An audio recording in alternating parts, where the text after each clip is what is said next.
গরমে চলো একটু স্কিন চর্চা করি। ফেস ওয়াশ, তারপরে হচ্ছে স্ক্রাবার, তারপরে হচ্ছে ডিট্যান প্যাক, তারপরে হচ্ছে ডিটক্স প্যাক চারকোলের এটা, তারপরে হচ্ছে মামাআর্থের একটা ফেস মাস্ক। প্রথমে ফেস ওয়াশ দিয়ে মুখটা ভালো করে ধুলাম, তারপরে এই এভারইউথের এই ট্যান রিমুভাল প্যাকটা আমি পুরো ফেসে ভালো করে মাখিয়ে নেব।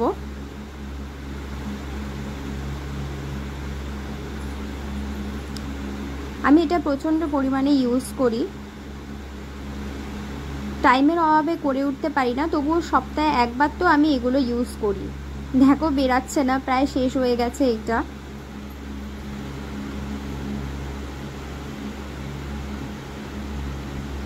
অনেক কষ্ট করে একটু পেয়েছি। ভালো করে পুরো মুখে মেখে নেব।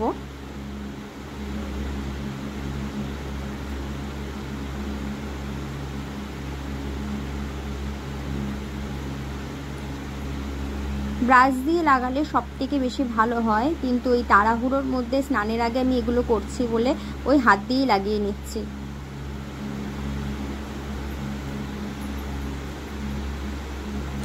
পুরো মুখে ভালো করে মাখা হয়ে গেছে। এরপরে 15 মিনিট এটা রাখতে হবে, তারপরে ধুয়ে আমি নেক্সট প্যাকটা লাগাবো, যেটা হচ্ছে চারকোল ফেস প্যাক ছিল।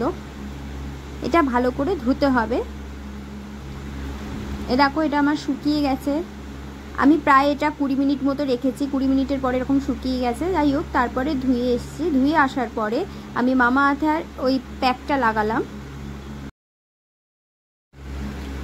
মামাআর্থের এই প্যাক মানে ফেস প্যাকটা খুবই ভালো, ফেস মাস্ক এটা। তো যাই হোক, দেখো আমি অনেকটা করে ইউজ করি, এটা খুবই ভালো, আমার কাছে তো খুবই ভালো লাগে। এটা ভালো করে আঙুল দিয়ে পুরো মুখে, সারা মুখে ভালো করে লাগালাম।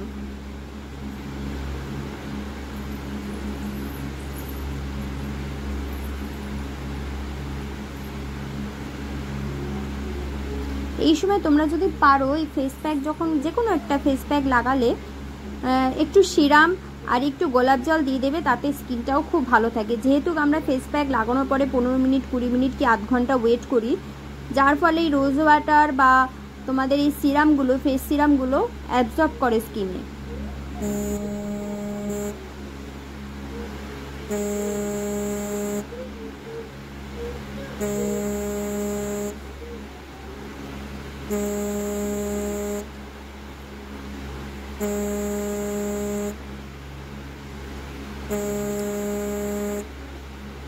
দেখো সারা মুখে আমি ভালো করে লাগিয়ে নিয়েছি, কিরকম একটা ভূতের মতো লাগছে তাই না? যাই হোক, সারা মুখে ভালো করে লাগিয়ে নিয়েছি, এবার ওয়েট করছি। 15 মিনিট ওয়েট করার পরে ধুয়ে এসে তোমাদের দেখাচ্ছি। দেখেছো শুকিয়ে গেছে, খুব সুন্দরভাবে শুকিয়ে গেছে। আমি এটা প্রায় 20 মিনিট মতো রেখেছি, রেখে দেওয়ার পর এবার ধুয়ে এসে দেখাচ্ছি। দেখেছো ফেসটা পুরো ক্লিন লাগছে, কি সুন্দর লাগছে। কেমন লাগলো ভিডিও?